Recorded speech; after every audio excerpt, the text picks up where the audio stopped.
sure. I'm just saying, but let's say I do realize it and you're licensed. You're saying I can call somebody. Oh, yeah. But if you're not, I can't call anybody. That feels like an out. It's like if I were a restaurant owner and I decide, well, I'm not with the Better Business Bureau. It's like, or I'm not with the health department. Like, don't you have to sign up with these people? Not if you're licensed, yes, that's part of like who you're licensed with. But if say you're a coach, you can decide to, like, there are some ways that you can be certified, but you don't have to. Like, anyone can state that they're a coach. Anyone can't state that you're a licensed mental health professional. I get it. So if I'm a mental health professional, I have to be licensed. I can't opt out. But if I use the word life coach, I can, or career coach or relationship coach, that's the workaround. The workaround is just saying you're not that thing. You give it, naming it something else. Yeah, there's no regulatory body on coaching. People can take the there are like certain ways that it's not certified, but like there's like the International Coaching Federation and there's the National Board of Health and Wellness and Coaching. You can decide to go through that like credentialing ecosystem, but it's voluntary. You can just decide that, like, oh, I'm really good at problem solving. I problem solve my problems. I problem solve my husband's problems. I often tell you guys that on the internet, you could be the butcher, the baker, the candlestick maker. You could be whatever you want if you're charismatic enough to draw an audience. Man, the internet is so easy today for certain people. You don't even have to show your face to make a lot of money. And if you look like something, if you got a pretty face, you show a little bit of boob, wear a short skirt or show some legs. Oh man, you become an internet sensation overnight. You'll have a whole bunch of men and women donating money to you, mesmerized by your beauty, listening to whatever you got to say. That's just what the internet has turned into. They don't care about the information. As long as you sound good or look good, right? Or give a perception, right? Or give a perception that they can envision or dream about, man, you become rich. Well, today I'm talking about Dr. Cheyenne Bryant. And she claims to be this doctor and this guru, therapist guru going around. And one minute she's a dating coach, the next minute, she's a therapist. Well, she was called out by a real doctor, Dr. Raquel Martin.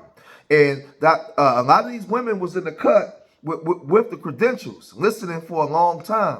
And once one stood up and said something, now they're all saying something. The floodgates is opening. No longer practice under a license.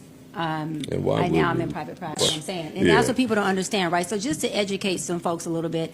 Hello, my name is Dr. Raquel Martin. I'm a licensed clinical psychologist, professor of sciences, and podcast host who specializes in Black health and well-being. And I want to break down a clip from the Joe Budden podcast featuring someone who presents herself as Dr. Cheyenne Bryant. But before we dive in, I want to make something incredibly clear. Having a doctorate does not mean someone is a licensed mental health professional. You can have a doctorate in literature and be unlicensed, and you are still a doctor. You can have a doctorate in education and hold an LPC, being a licensed professional counselor, and you are a licensed mental health professional, and you are still a doctor, but your doctorate is not in psychology.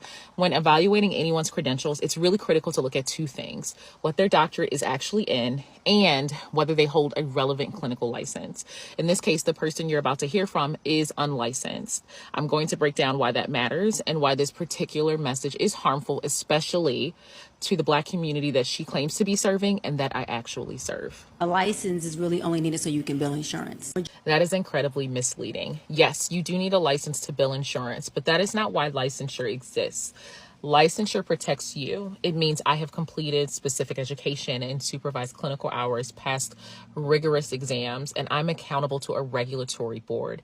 If I breach confidentiality, if I cross ethical boundaries or harm you, you have somewhere to file a complaint and be sure that I'm held accountable. And see, shout out to Dr. Raquel Martin, because these people, they're coming out and they're, getting a so-called degree.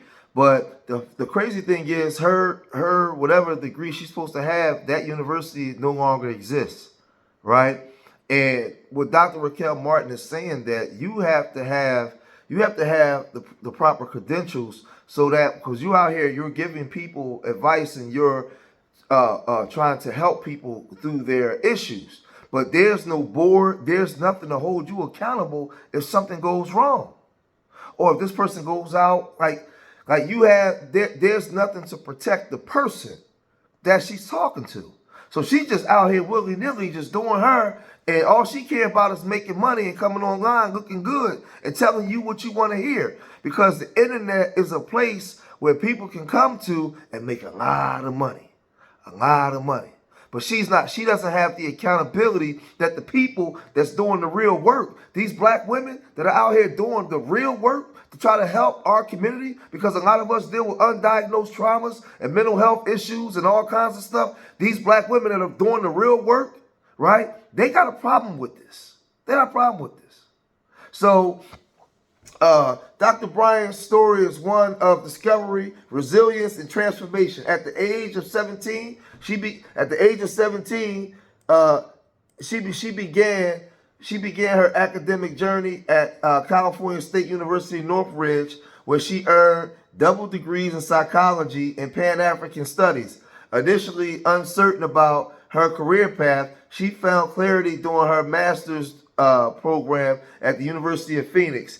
It was there she realized her calling, healing herself and others. Fueled by this revelation, she pursued and earned a doctorate in counseling psychology from Argosy University, marking the beginning of a remarkable, dedicated, and uplifting others. But wait.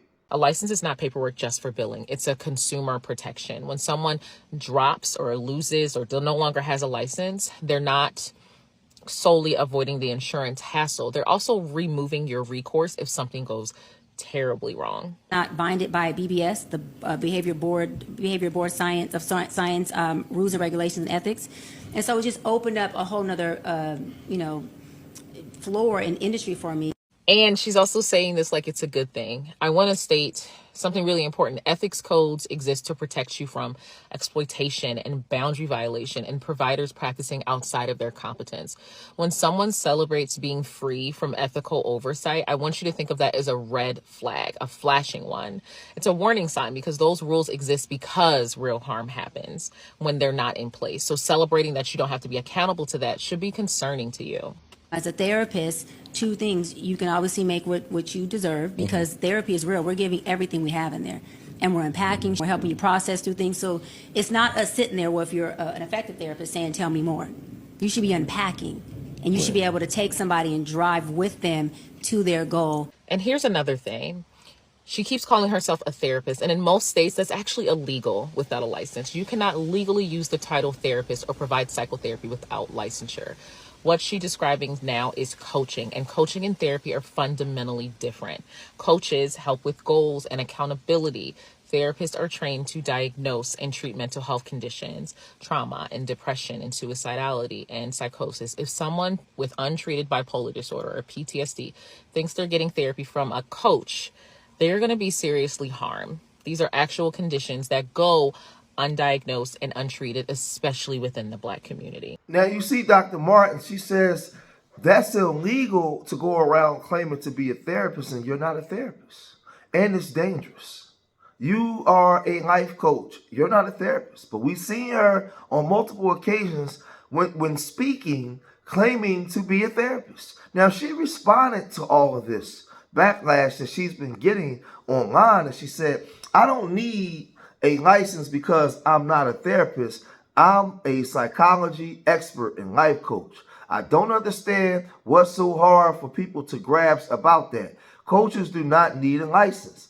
I do not identify as a therapist. My bio does not say a therapist, and my website does not say therapist anywhere on it. It clearly says psychology expert and life coach. Well, she said that, but she didn't say that when she was on Cam Newton's show. She identified herself as a therapist. Y'all don't believe me? Marriage, like the Bible says, is cleaving. Cleaving does this. Cleaving does this. Cleaving doesn't do this. And so when people come to me married, they're doing similar to Mama's statement. They're coming to me like this. And so I'm not counseling married couples.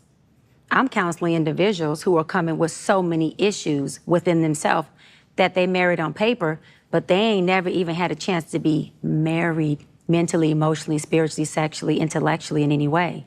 But what happens is, as I help them as individuals process through their traumas and their pain and their intergenerational issues, they magically either usually cleave or, not many, but some, depart. Because you cannot cleave without shedding. And the shedding that cleaving takes is the shedding of your stuff, your ego, your emotions, your trauma, your pain pockets. And when you shed of that, the cleaving was already waiting there for you. So it's not that anyone, even other therapists. So on multiple occasions, she's referred to herself as a therapist, right? When talking. And I think sometimes, man, she gets so wrapped up in what she's doing, she don't even realize what she's saying, but the stuff gets caught on video. And you get called out for it. You get called out for it. And these women that are calling you out are not stupid. They're not jealous. These are very educated, highly intelligent black women that actually love the black community and love black people. They're not pro-woman or pro-man. They pro-black people. They serve and love the community that they serve.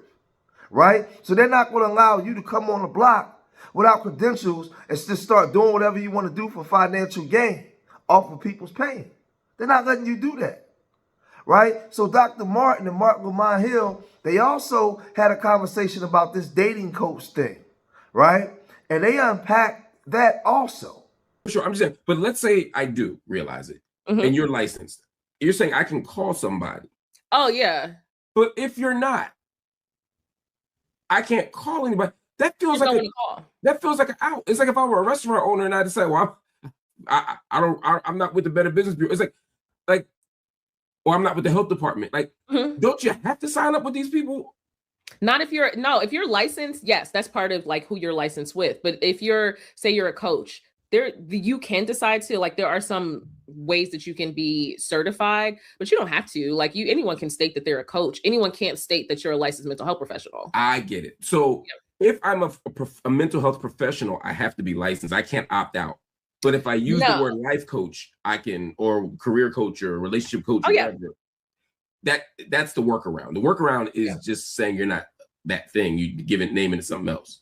Yeah, there's no regulatory body on coaching. People can take the there are like certain ways that it's not certified, but like there's like the International Coaching Federation and there's the National Board of Health and Wellness and Coaching. You can decide to go through that like credentialing ecosystem, but it's voluntary. You can just decide that, like, oh, I'm really good at problem solving. I problem solve my problems. I problem solve my husband's problems, my friend's problems. I'm a problem solving coach. Like, that's what I do. There's no regulatory body on that. You can say that whenever you want. Here's what and I don't want to spend too much time on Dr. Bryant because this isn't about her, but it's just a good example.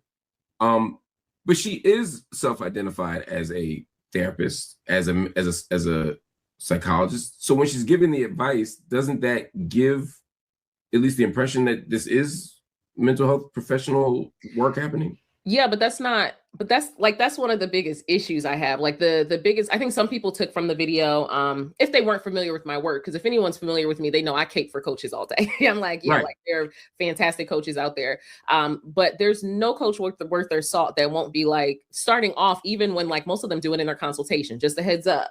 I am a coach. Like I am not a therapist. Like, and I want to tell you the difference. Additionally, if we get to a point where I feel like this is outside of coaching and this is outside of, and it's into therapy, I'm going to give you a referral. Like every coach I know who does coaching, that's what they do.